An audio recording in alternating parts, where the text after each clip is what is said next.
Welcome back, everyone, to our next episode of the Fantasy Variation. I'm Tommy. Joined with me is Colin, as always. Colin, once again, another Wednesday night, another recording. How are you doing tonight? Feeling good, man. Feeling good. We're 3-0, so it's always a good feeling. How about you? Little bit of heartbreak on the fantasy side of things for me this week. Didn't expect to win, but we made it a lot closer than I expected, so that's always good. Though the Lions won and the Tigers are looking good for a playoff spot right now for baseball, so I'm feeling pretty good outside fantasy. I can say that. There we go. I don't want to talk about baseball right now. Reds are killing me though. Same with the Colts, but hey, what are you gonna do? Bounce back week. We're not talking Reds, man. We could talk a little Colts, I guess, but yeah. They won this past weekend, right? Colts? Yeah. Am I crazy? Wait, hold on. Why can I not even remember? I thought didn't they lose? No, they won. No, they won. Oh my god, I'm an idiot. I don't know what I'm thinking. Yeah, we won. We won. Still, I was thinking about all of Anthony Richardson's dumb turnovers. So, well, that makes sense. Yeah, that was an ugly game for sure. Really low scoring, but Caleb Williams had like almost 400 passing yards, so definitely seems like it was a weird one. Dude, it makes no sense. Richardson's killing me, man. He'll make like 5 highlight plays, then you got a little 4-yard pass at the goal line that he'll just throw to the other team. That was bad. That was really bad. I think I saw a tweet that was like, "Is this the worst interception ever?" And I was like, "Man, that might be up there." It was pretty bad. It is up there. I literally was thinking we lost that game right there. I totally forgot we won. But yeah, it's rough, but we're coming back. Hell yeah.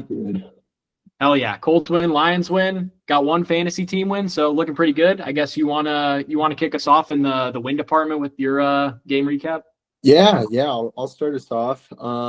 Can't be upset. We're 3-0. Jaden Daniels looked awesome. Really happy with that. So I was gonna kind of start with, like my team, like I'm happy with. Obviously we're 3-0, but my team's pretty average.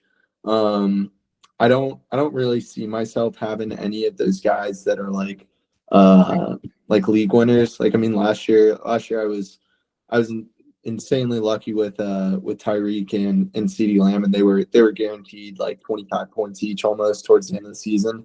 I don't see myself having any of those guys this year.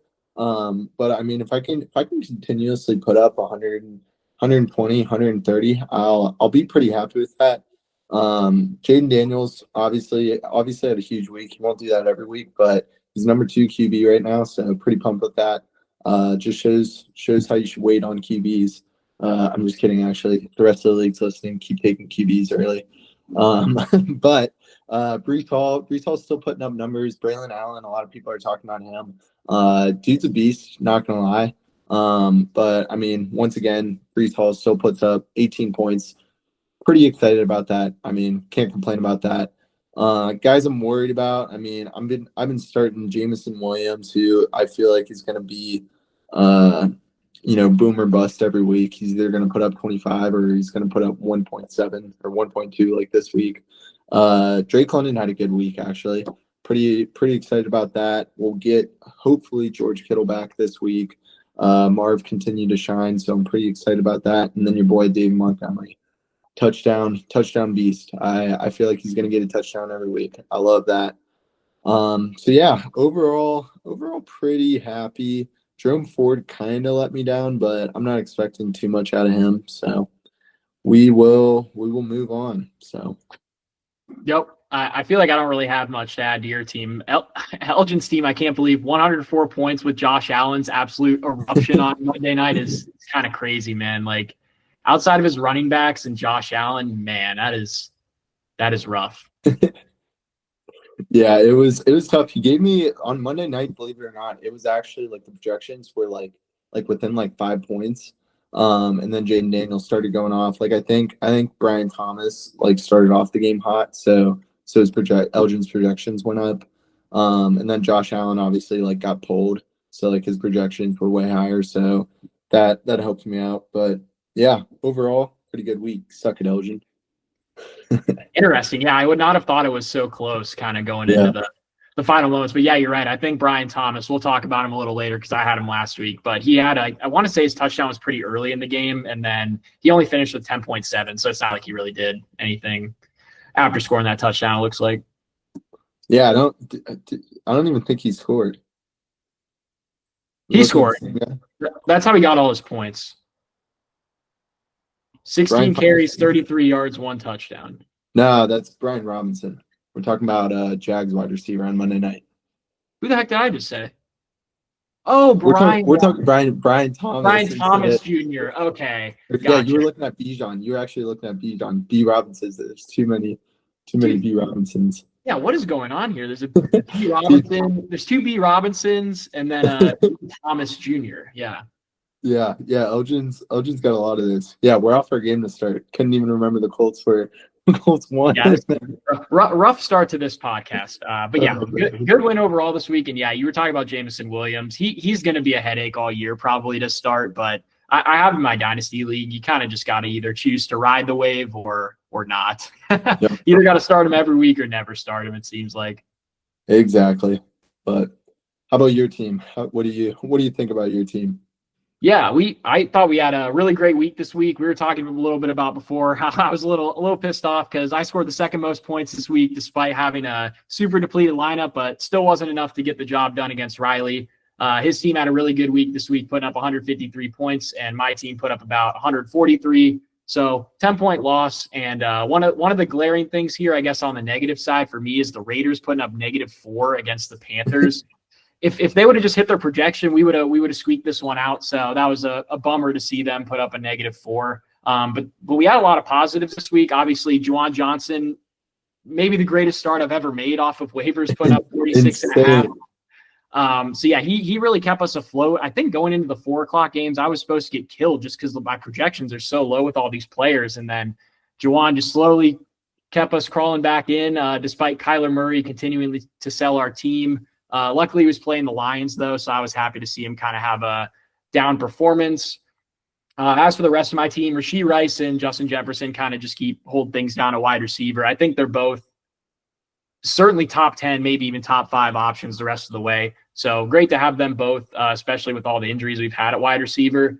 Running backs kind of held their own, got about their projection. Can't really be too mad there. I'm hoping Joe Mixon's out for one more week. I'm playing Ron, so that would be huge to have Joe Mixon out, and I can plug Cam Akers in because I think Chase Brown might be my next man up. So it's gonna get ugly if Joe Mixon suits up. And then I think the only other player in my starting lineup I didn't talk about was Tutu Atwell, who had 13 points. He had a really good game, but I feel like he actually ended up killing me because he'd keep catching balls that would get the Rams like inside the 5, and then Kyren Williams would just punch it in, and he had 3 touchdowns against me. So. Yeah, the Kenneth Walker thing too, him being out in Charbonnet, getting the feast on me. Bad day for my fantasy team, despite us putting up a lot of points. Overall, though, pretty happy with what we're seeing. I feel like we at least have some positive momentum going into week 4. Feeling like we could at least maybe put up some points. So we'll see how we fare against the number 1 seed right now in Ron. Definitely, yeah. I didn't even think about Tutu. I was gonna say he did pretty well. Like you got to be pretty happy about that. But yeah, if Kyron's just getting the touchdowns, that's brutal for you. And then like you said, with Kenneth being out, Riley's team just gets the automatic start with Charbonnet. So unlucky, but yeah, I mean you got to be pretty happy. That'll happen. Riley's spin the wheel picks are I guess doing whatever he did. Who knows? Yeah. Who knows what's going on with him? Yep, thus far he's looking good, man, and Charbonnet has been a good pickup. I want to say he had Charbonnet last year too, and I had Kenneth Walker. I know, so that he's really just been a pain in my ass this whole time with taking Charbonnet. And based on talking to him last year, I don't think he's going to give him up for a very fair price when Kenneth Walker's back. So I don't think I'll be having that handcuff all year. Definitely. Well, alrighty then. So I guess we can kind of move into our love hates of the week. Do you want to recap your loves from last week, or maybe you had one hate? Kind of forget. Yeah. I guess mine last week. So the hate was Michael Pittman, which was a hit. He finished as a wide receiver 54 with 7.6 points. We already talked about the Bears Colts game a little bit. very low scoring, very weird game. So I was happy to just avoid that game altogether.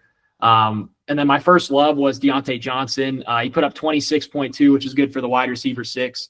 I feel like it just kind of happened exactly how I expected. I didn't really feel like the Panthers were going to totally take off like that, but I definitely expected their offense to be able to just move the ball and get it to their good receivers. So they got the ball to Deontay a ton. And I think he actually might have set the most yards he's had in a game in his career, I want to say. Oh, wow. I don't know that for sure, but I want to say that could have been the case. And I wouldn't doubt it because in Pittsburgh, he was just a reception guy. He never really got like those 100-plus yard games. So that was pretty interesting to see from Andy Dalton. And then my last love was Brian Robinson, who we talked about a little earlier. I guess I brought him up on accident, but he finished as the RB20 with 10.7 points. I think he was the RB21, so he finished basically just about where he was. So I don't think I did good enough to get the certified ball knower thing over my head for this segment, but I feel like overall we did pretty good there. 2 out of 3 hits, maybe 2.5, you'd call it.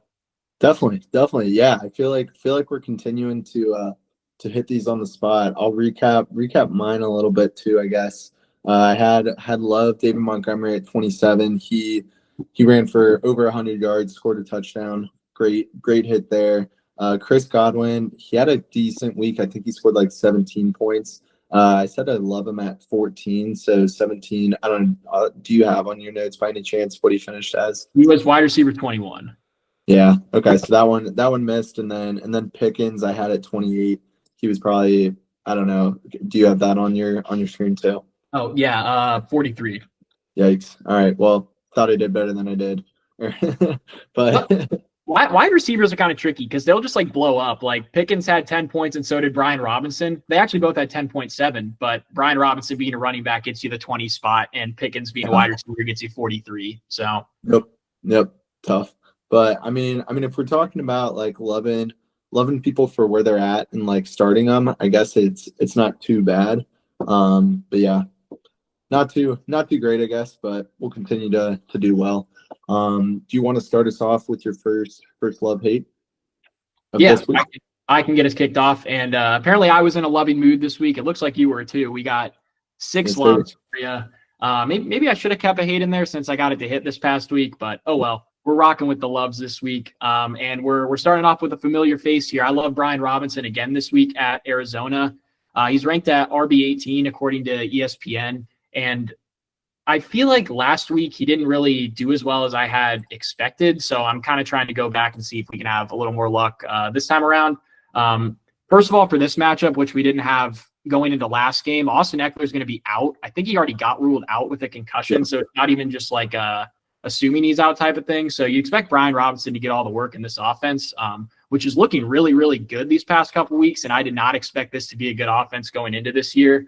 And I really think this could be a sneaky high scoring game that probably not a lot of people are talking about. No, I'm with you. Yeah. Cardinals obviously have a great offense. It didn't really show last week against Detroit, which I feel like they just didn't use Kyler's legs enough in that one, which is kind of how you have to beat the Lions. And I feel like they didn't do a good job of that. So I feel like just another week, they're a good offense. I still trust in them to get things done. So that means probably the Commanders are going to have to put up a lot of points as well, which I think they can do. And that should mean Brian Robinson gets a lot of touches around the goal line, which is what you really want.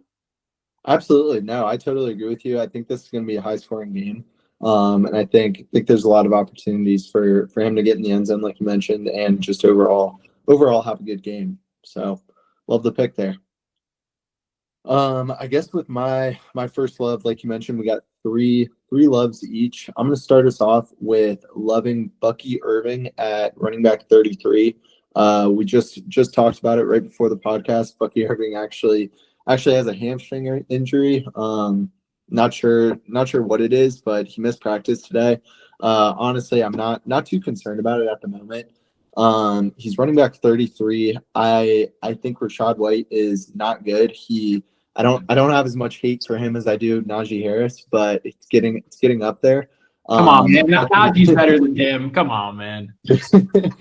No, I just hate Najee. But Bucky Irving's been way more efficient than Rachaad White. I think it's only a matter of time before one. I mean, this is already somewhat of a split backfield, but I do anticipate Bucky taking over this the lead role in this backfield here soon, and I think this is a perfect spot for him to get a breakout game. Philadelphia's defense has been a bottom 5 rush defense this year. And then you look at the 3 teams that they've already played, the Saints, Falcons, and Packers. All 3 of their running backs during those games, or the teams that they played, ran for a good amount of yards, including backups too. So like all of those guys had good weeks. And I just think running back 33 is real low for Bucky. Hopefully his hamstring is okay by then. Yep. I was going to say, I'm a little concerned, I guess, about the hamstring injury now. And then you said they're playing Philly, right? Yep. Yeah. So I feel like they have a good D line. They could maybe do a good job of stuffing the run, but I mean, I don't know. I feel like I didn't have him on my like actual hate list going into the year, but I did not like Rachaad White coming into this year. Like you said, he's been super inefficient. So I could definitely see Bucky continuing to carve out a bigger role here. Yeah, I just don't think Rachaad White's very good. So I think you could probably plug and play Bucky Irving if you need a running back. I mean, I would love to have him this week. I'd probably put him in there over Cam Akers, even if Joe Mixon was out. So I like that pick. Definitely. Yeah, it'll be interesting. I mean, you would think that Philadelphia's D line is really good against the run, but so far they haven't shown that. I do anticipate them being better, but for now, we're gonna ride it. So all right. Riding with Bucky. I guess my next player I'm riding with this week is going to be, I guess, an adversary of the Detroit Lions this week. I got Jackson Smith-Njigba, who's ranked at wide receiver 29 this week. I really like him, I guess, especially. I like him and DK both. Just DK obviously was ranked way, way higher on the rankings. But I feel like the Seahawks haven't really had to totally utilize their passing game as much as they have been. Their first 3 games have been really, really easy. They played, the Patriots, the Broncos, and who'd they play last week? They played the Dolphins. The Dolphins, yeah. So the Dolphins with Thompson at the helm. Yeah, they haven't really had to air it out yet. And we saw Jackson Smith-Njigba already have one really good game. So you can see they're trying to get him involved at least somewhat. And now I feel like they're in a game where they're going to actually have to throw the ball somewhat. I feel like every week on here, I've been a broken record saying you want pieces in the Lions game, and the games really haven't been all that high scoring, but man, this offense really has to totally click at some point, and whoever's playing them is going to have to throw the ball a ton. I don't know when exactly it's going to be. I'm hoping it's this week that they're finally going to be tested and have to throw the ball. But yeah, that's why I really like Jackson Smith-Njigba. I think they're going to have to throw the ball a lot. Detroit's secondary is not very good. And the last little nugget of information I have, the last 3 meetings between the Seahawks and the Lions have been insanely high scoring. Last year was 37-31, year before 48-45, and the year before that 51-29. So there's a lot of points being put up in this matchup over the last 3 seasons, and I would definitely want to get people to win this game as much as possible. So I feel like that was a really long-winded answer for this one, but I love Jackson Smith-Njigba this week. Nah, definitely. It's the year of the Ohio State wide receivers. I love it. I don't know how much we talked about him at the beginning of the year. But JSN, another guy that I kind of think was drafted maybe a little too low. Some people would argue that he was going too high, but definitely high on him. And like you mentioned, yeah, keep taking wide receivers against the Lions. Going to be a high scoring game, and hopefully they do well. So. It tends to work out. I'm hoping to see a little progression from this Detroit secondary, but I feel like the defense has been holding up, but I haven't been super impressed with the secondary. So we'll see what gives this week in Seattle. Definitely. Well, I guess moving on to my next love, I'm going to take a tight end here. I think this is the first tight end we've taken, but Dalton Kincaid is the 8th ranked tight end. I know that's somewhat hard to exceed, but I mean, you look at the tight ends around the league. I mean, just in fantasy purposes, there's barely 10 startable tight ends right now in fantasy. So to see him at 8 was really surprising. I feel like he's borderline top 3 tight end. If I had to do the rankings this week, you look at Baltimore. One, they've given up a lot of passing, or a lot of receiving yards, passing yards, whatever you want to pronounce it. But you look at the teams they've played, the Cowboys, Ferguson went off against them. Week before, or maybe the week after that, they played the Raiders. Brock Bowers went off. And then first week of the season, they played the Chiefs. Kelsey and Gray, they each had like 3 catches for like 35 yards ish. So I mean, if all those go to one tight end, it's still a pretty good game for a tight end. So I really expect him to beat this ranking of number 8. Especially since I mean there's just not many guys there. So expecting him to put up a big week and hopefully finish in like that top 3 range for tight ends. Yep. I like that pick. I'm about to pick a bill myself for my last love pick. So I feel like I like getting people that are in this game with 2 good offenses. I feel like you could expect them to get around the goal line a lot and score. And one thing I was laughing at you said there weren't many startable tight ends. I would argue there's like none that I would feel super confident of starting. So I was just looking, Dallas Goedert, who's the number 1 tight end, he had 7 points and then 6.8 before his 27-point game. And that was good enough to get into the tight end 1. So that's what we're working with this year. I think I saw something. The Dallas kicker, I'm blanking on his name, would be like the best tight end this year. Like if he was in that position, like the 4th best running back, like 6th best wide receiver, something nuts. Yeah, I think he was like top 10 at everything. Maybe not quarterback, but yeah. It was pretty ridiculous. Yeah, that's funny. All right. Well, similar to you, like in Dalton Kincaid against Baltimore, I'm taking their other prolific pass catcher in Khalil Shakir against Baltimore. He is ranked as the wide receiver 34 this week. And I guess like similar to what you're saying, like should be a pretty good game. You just want to get people that are involved. And then Shakir specifically, his worst game this year so far is 10.6 points, which I feel like just getting that, I mean, we were just talking about Pickens scoring that much. That's already going to get you to wide receiver 40-ish range. And then just like his better performances as well, he's the wide receiver 17 on the year. So we've been seeing pretty consistent performances out of him. And I really just believe he is the number 1 target on this Bills team. He's really shown so far to be the most consistent. I feel like we've gotten real dud games out of, or even multiple dud games out of the rest of their wide receivers. It seems like Curtis Samuel's not really as big of a piece of this wide receiver room as I had thought at the beginning of the year. And I think you were the one that drafted him in this league. So you at least probably had a little confidence in him. Yeah, I did. I totally expected him to be the number 1 guy receiver wise, at least for a little bit, but no, definitely not. Yeah, crazy. It seems like Shakir's definitely the wide receiver 1, probably still battling out with Kincaid a little bit on who's really the number 1 target. So far, it seems like it's Shakir. So I'm gonna take him this week, and I'm gonna say I love him at wide receiver 34. Definitely. No, I love the pick. I was looking at like Keon Coleman too, is like wide receiver like 55 or something. But I was like, even that's not a bad pick. I mean, I expect, like we said, like I expect the Bills to kind of pass around a lot against this Ravens D. And yeah, hopefully he remains the number 1 guy. I'm surprised that his lowest is only, what'd you say, like 10.3 or 10.7? 10 points. Yeah, kind of surprised by that. I don't know why. I guess I don't have him on any fantasy team, so I'm not paying attention to him. But yeah, I mean that's almost good for whatever ranking he's at. So like the pick. Well, moving on to my last love hate. I'm going with another love.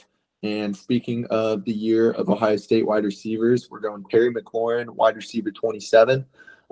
He doesn't give it as much love for being from Ohio State. Everyone talks about, Olave, Wilson, Marv, JSN too, but nah, Terry started it all.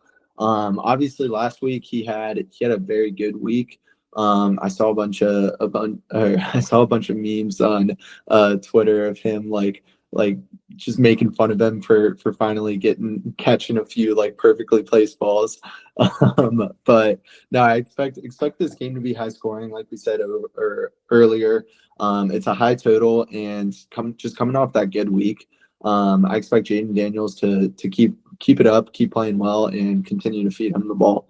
So wide receiver 27, it's kind of on the lower end for wide receivers. And I mean, if he gets in the end zone one time, or catches 5 balls for 100 yards, I like where we stand there. So yep, I feel like I'm a lot more in on Terry McLaurin now after seeing that game last night. I mean, dude, that game-winning touchdown, that was ridiculous, dude. Yeah. So I feel a lot better about him, and I like him this week as well.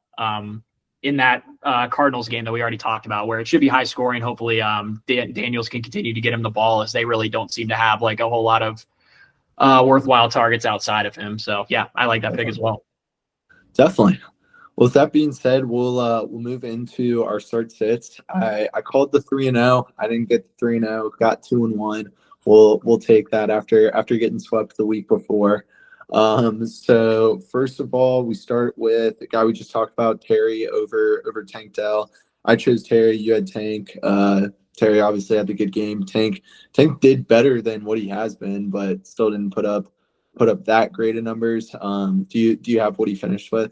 I forget. Yeah, Terry outscored him 20 to 11.2, and I remember saying I didn't really like either of those starts, and they definitely were both serviceable. Terry obviously did well, but Tank, I mean, 11.2 with what he's been putting up so far isn't too bad either. So I was pleasantly surprised by both their performances. Yeah, and I want to say, I mean, Tank was probably only projected like 10 points, maybe, or maybe 11. So if you started him, you still got what you expected out of him. So we don't need to keep sugarcoating it. I lost. It's okay. On to the next one. Well, let's talk about a win for you. What do you have? Moss over Jerome Ford. I'll let you speak on that. Yeah, that's a little more my speed.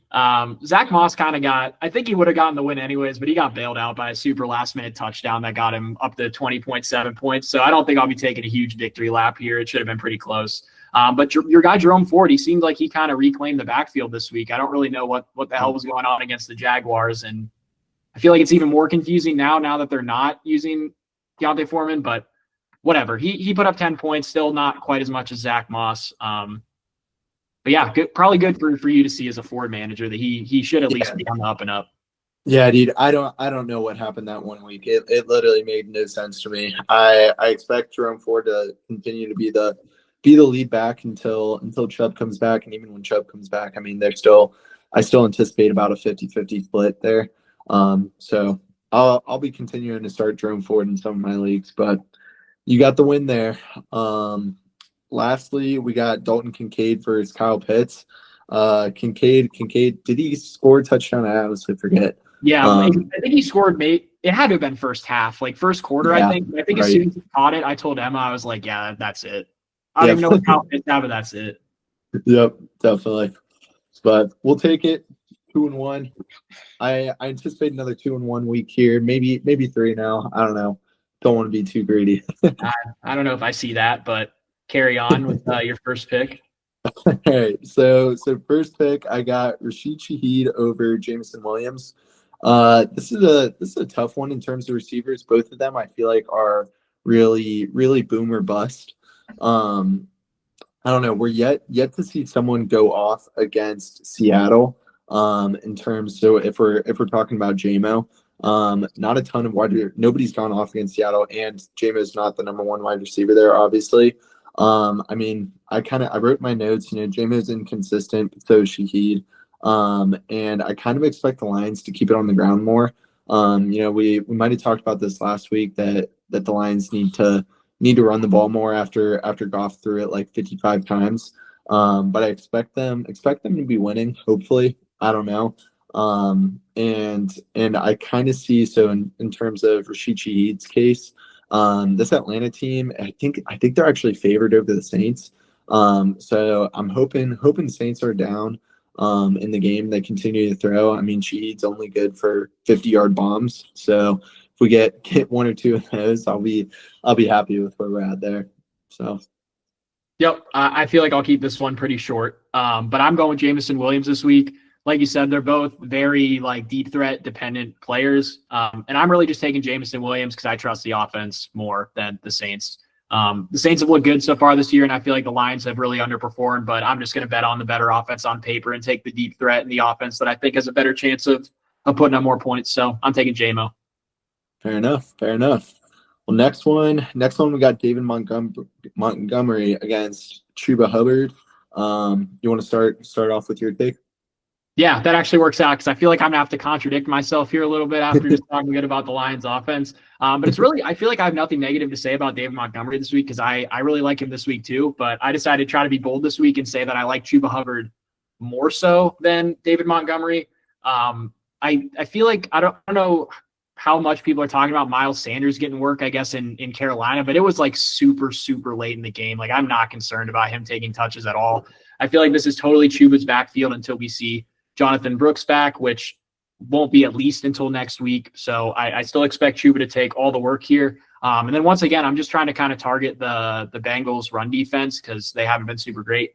Last week, they did actually do a very, very good job against Brian Robinson. So maybe that's a misstep on my part for trying to hunt after him again when they kind of did me dirty against Brian Robinson last week. But I'm just going to keep trusting in that process. And then I feel like this one too, we talked about the Cardinals and Commanders kind of being a sneaky high scoring game. I think this could be a super, super sneaky high scoring game just with how good the Panthers looked last week. Revenge game for Dalton. Bengals are 0-3, so their offense really, really needs to get on track. I feel like this could be a high scoring one. And then, like we keep saying, when the scores are high, you're going to probably get more chances around the goal line. So I'm gonna bank on Hubbard, even though I really like Montgomery this week as well. No, absolutely. That was gonna be my first point. I was actually talking with a bunch of Bengals fans earlier today, and I'm like, this game is gonna end up one of two ways. Either the Bengals are gonna lose like 35-32, and Dalton's gonna throw for 400 yards when he's coming back home to Cincinnati, or the Bengals are gonna blow him out. It's gonna be 32-3, and it's gonna be really ugly, and Dalton's gonna still be throwing, and Chuba's not gonna get many carries. Mm-hmm. So I don't know what I'm kind of banking on. Either way, I still see Dalton throwing a lot. Bengals D has been really bad against the run.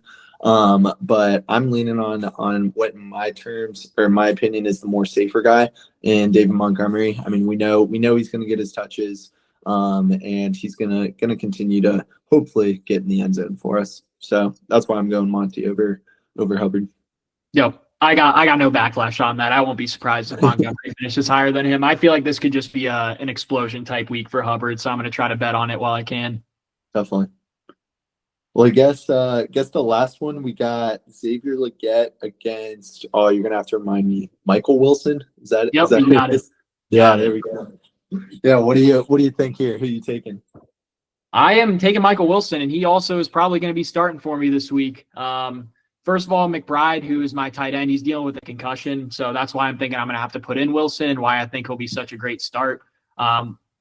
Once again, hoping that's a high-scoring game, or else, geez, all my bets are going downhill if this is not a high-scoring game.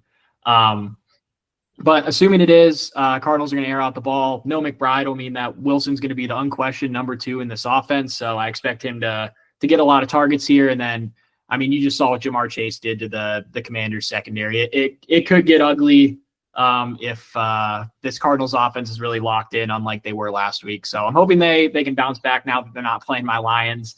And I'm going to take Michael Wilson this week to have a pretty big week. And I'm not just betting on it with my words. I'm really going to put it into action and probably put him in my lineup. So we'll see how that goes. There we go. Yeah, I'm a little nervous on this one. After seeing last week's incredible pickup of Jordan Jennings and putting him in your lineup. I don't know if he's putting up 46.5, but we'll see. Yeah, no, that's funny. But yeah, I'm going with Legette here. Like we just talked about with the Bengals game, I see Dalton throwing no matter what. And I mean the Panthers, who is their wide receiver one? I don't really know if they have one. Who is it? Who Hey, are their keep on my boy Deontay.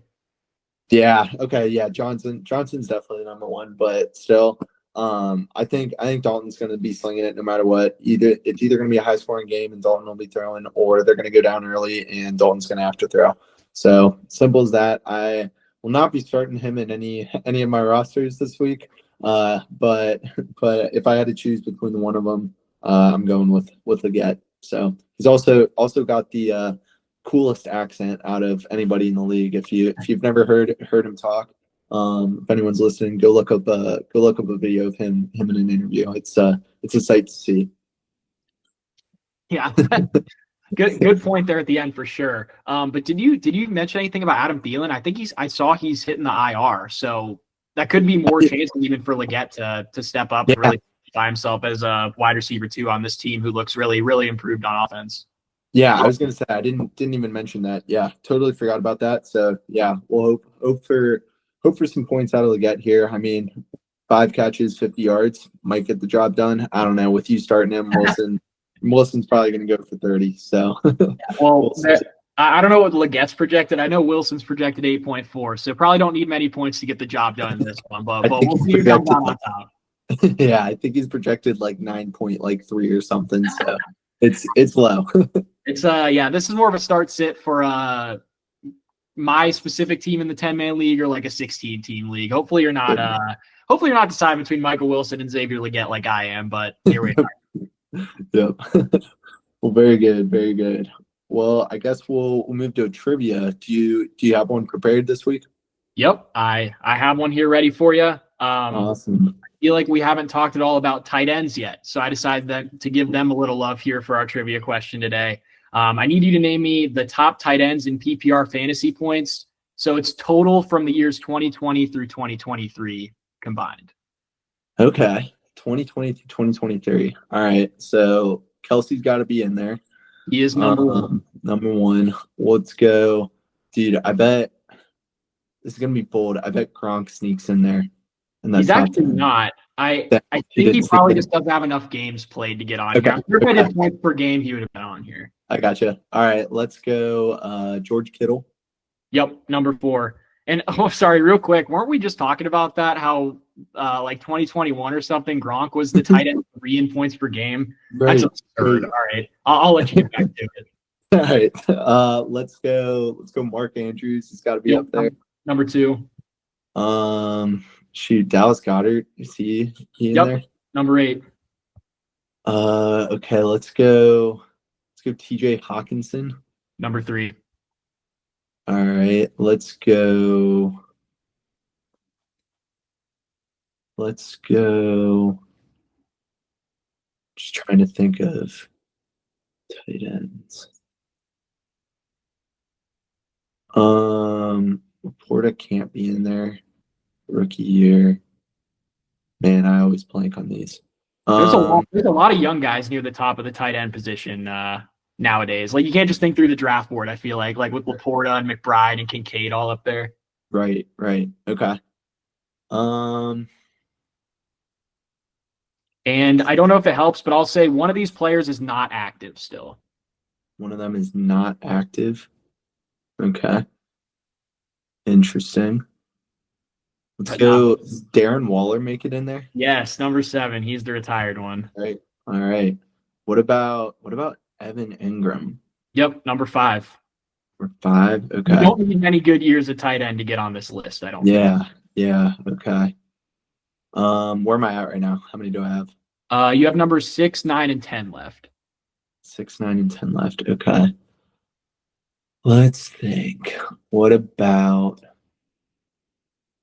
the Saints have a tight end in there? I feel like they should, but probably not. Nope.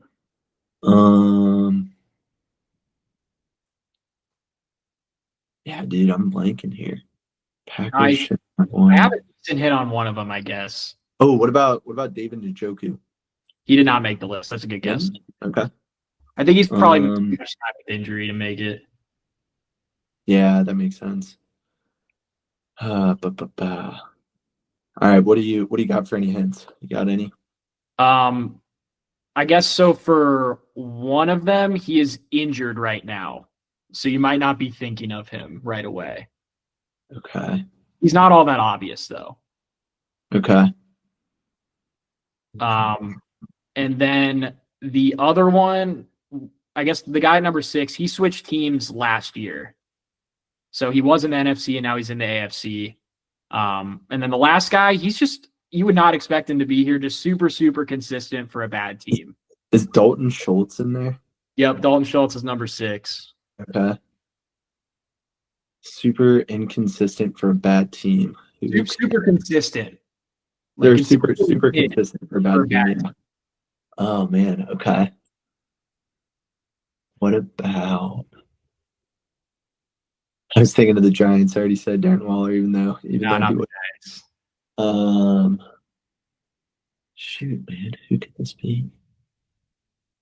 Like the Titans, Chidi Okonkwo? No, it's not him.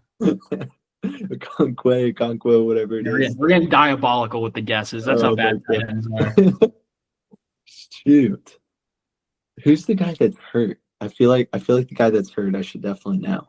It's kind of sneaky, but I think you can get it.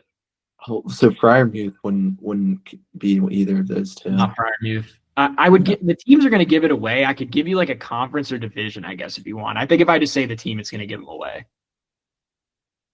Okay. All right. Give me something. Well, I guess for divisions, number 9 is in the NFC West, and number 10 is in the AFC East. The injured guy is in the AFC or NFC West, and then the more consistent guy is in the AFC East.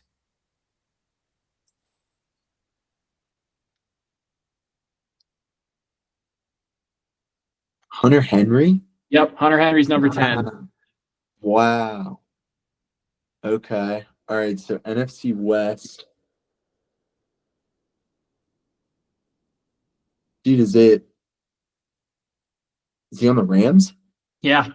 Who am I who am I forgetting? Don't say it. I know it. Oh my God, maybe I don't. You will when the name comes out of one of our mouths. I know. Dude. He's pretty much been their starter for as long as I can remember. He got hurt against the Lions. Yep, Tyler Higbee. There you go. Dang it. Man, that tight ends were interesting. Dude, it's tricky. I remember I think last night, me and Emma were driving back from her friend's house, and I was trying to like think of the list in my head, and I was like, I've seen the list, and I don't even think I came up with all 10 of the names when I was trying to go through it myself. So yeah, tight ends are always tricky, man. Yeah, that was a good one. That's tough. Tight ends are interesting. I don't know if I could have done like an individual year like we've done so far because they're so wonky. Like you have to like aggregate the years to get like a somewhat decent list of who's been good. If you did like that was cool how you did multiple years. Yeah, if you did one year, like it was gonna be like Eric Ebron was coming out there sometime. Yeah, like if I would have done the Gronk year and been like points per game, like Gronk would never have come out of your mouth. Right. Oh man, that's funny. Good question. Yeah, no, good job answering them. We finally got someone to get all 10 there. So hey, had some help there. not much compared to usual. I guess I've gotten all 10, but knowing the teams, I feel like that might be too big of a hint when they count it. Definitely. Well, very good. All right. Yeah, nice job. Hope everyone's well educated now on their tight ends. We can move into our best bets. Definitely. Yeah, we'll we'll skip over maybe our last best bets. We're talking about right now. What are you talking about? What's that? Wait, so what are you even talking about right now? Yeah, exactly. No, we were talking about it before we got on the podcast. Had some good wins other than our best bets. Best bets just have not been good to us. But yeah, I'm cool skipping over them. We didn't do too hot, but this week we got a 4-0 card for you guys. So all right, I can't skip over one of mine. My bad on Lions Cardinals, but hand up, that's on me for Mark Andrews. That's on me. 0 catches, 1 target. I think he ran a route on like 20 plays. It was bad, really bad. So I've actually retired now from player props for the time being. So you'll see we got cooked up here in a second. Yeah. All right. Well, I guess I can start and give our only player prop then. We're going with a 1.5 unit play. Last time I did this, the guy got hurt. So let's pray Devin Singletary doesn't hurt his knees or anything. I don't know. We're going with a Thursday night game. Devin Singletary over 15.5 receiving yards. Last week he had 43, but if you look at oh God, who are they playing? The Cowboys. Cowboys have given up more than this number to 5 different running backs this year. That right there, and get this, 2 guys you would not expect that from. Jerome Ford, maybe you would expect it, but Derrick Henry too. Both those guys hit this total. You just think about it. I mean, they've only played 3 games and have already given that up to 5 running backs. I love this line. That's why I made it a 1.5 unit play. I got it at -113.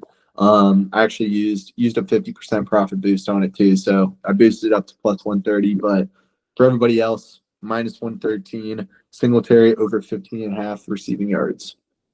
Dude, that is sharp, man. I love the breakdown on that one. I'm hoping that one pulls through, and I might even get it on the 1.5 unit. We'll go crazy and throw that extra $5 on there. Who knows? There we go. Pray for Devin Singletary's knees. Yeah, I guess. Yeah, hopefully he's not getting injured or getting a high ankle sprain like Cooper Cup. Yeah. Speaking of Cooper Cup, last you were talking about when you bet on Cooper Cup. I also had the Rams money line that game when they got blown out by the Cardinals. I'm going back to the well here this week. I'm taking the Rams money line again. They're 3-point underdogs against the Bears in Chicago, so they are plus 130 for money line. I just really like this bet. I really just have not been moved at all by Chicago's offense at all. I mean, they have a very good defense, obviously, so that could be somewhat of a concern. But I trust in Matthew Stafford more to get the job done, and I really just can't believe once again that they're underdogs. I know I said that last time, and I got kind of burned, but I'm just going to take the much better offense. They might struggle to move the ball a little bit, but even their defense, which isn't all that good, I still expect them to have no trouble handling the Bears, and I expect them to be able to take care of business. Yeah, definitely. I like that +3 number too. Even if this game is close, which it probably will be. I mean, over under set at 41. Worst case, you're looking at a push with that +3 too. Yeah, I'm all in for fading the Bears. Caleb Williams has not done anything crazy, and has not been able to put it in the end zone. So I'll be riding that play with you. Let's go.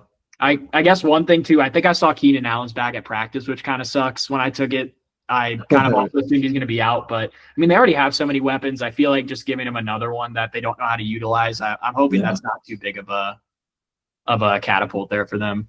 I'm with you. Yeah, I don't think that changes it too much. So we shall see. All right. So my next play gonna be interesting. I'm going back to the Bengals. We're not taking them to win.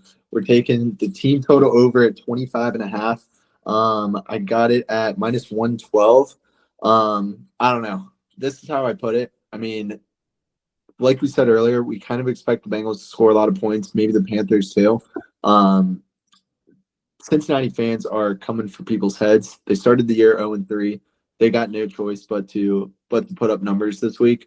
I don't see how they don't. I mean, I said that last week, I guess, but Panthers D has nobody, in my opinion. I mean, I expect big weeks out of Jamar Chase. If T. Higgins is back, I expect a big week out of him. Burrow should have no problem scoring some touchdowns here. So 25.5, we're looking at 3 touchdowns, 2 field goals, maybe 4 touchdowns. I considered the first half as my play, but ended up going the whole game. So hopefully the Bengals can turn it around here and put up some points. Dude, if they can't put up 26 points on the Panthers, Zach Taylor needs to go ASAP. Exactly. So yeah, I really like that one. I can't sit here and act like I know all the intricacies of the Singletary bet, but yeah, I really like the Bengals. I mean, they literally need to win this game. Yeah. So I feel like going up against the Panthers defense, which already is not only bad but kind of banged up too. Like, if you can't score 26, just throw in the towel. The season's over. Definitely. All right. We'll close out. What do you got? Speaking of seasons being over, I was a little bit intrigued between the Titans and Dolphins game here, which might be a really, really rough one. But I really like Tennessee to come out and win this game, despite being in Miami. I believe they're 1-point favorites or so. It's about a toss-up. They're -110 to bet the money line, so it's pretty much a pick 'em. But I'm really just super out on the Dolphins for the time being. Their defense was already really bad coming into the year. They have so many injuries that they were dealing with coming into the year. So that was already a concern. And now we just saw their offense play with Skylar Thompson. And I actually think it's supposed to be Tim Boyle this week, who is worse, believe it or not. He's actually like the worst starting quarterback I've ever seen play a game. He had like some of the worst college stats of all time, maybe the worst. I can't remember what they are, but they were really egregious. And then I also got to watch him. I got the pleasure of watching him play a game for the Lions a few years ago when Jared Goff was out, and wanted to gouge my eyes out by the time I got to the end of that one. All right, so enough about Tim Boyle. That's really the only reason I'm taking Tennessee. I feel like this Dolphins offense just can't move the ball without Tua, and I don't even think Tua is that good of a quarterback. It really just shows, I think, how unprepared the Dolphins have been these last 2 years for this injury that we knew would come at some point, and they just have not tried at all to improve at backup quarterback. So I expect the Titans, albeit it's probably going to be in super ugly fashion, but I like them to get it done against Miami this week. Yeah, definitely. I mean, this game, speaking of ugly games, this game is gonna be probably the ugliest game on the board. If Will Levis turns the ball over less than 4 times, I think they win the game. Can he turn it over less than 4 times? We don't know. But so speaking of quarterbacks, I think Tyler Huntley is going to be the guy. That is no way an upgrade. But they picked him, like they moved him up off their like practice squad last week, and it was too late in the week for him to get a start. So it could be him, could be Tim Boyle. We have no clue. Doesn't matter. I like the pick. Yep. Yeah. Basically, whoever is going to be in there is probably not going to be a super great bet at quarterback. So yeah, I'm basically just fading their offense for the most part. Yeah, neither one of them is putting up numbers. So love the pick. Won't say no. I'm just gonna keep it like that. We'll revisit next week. Hopefully with some good numbers here. But I guess Sorry, you're right. Yeah, Tyler Huntley's projected to be the starter now. Yeah, I mean, either way, I'm still probably going to take Tennessee to win. Oh, yeah, it looks like they said yesterday that it's a possibility, and now he's the one projected points on ESPN. So I guess still a little bit to be determined, but I'm figuring that the Titans will have no problem handling whoever's behind center there. Definitely. Well, I guess we'll wrap up this week's episode. We'll join you again next week with kind of the same format. We are going to kind of start off the podcast with a recap of our fantasy league in general. We'll be 4 weeks in, so kind of a good point to kind of address everybody in the league. Maybe show some teams some love, maybe show some teams some hate. Who knows? But we may also have a special guest. Who knows? So until then, we'll see you next week.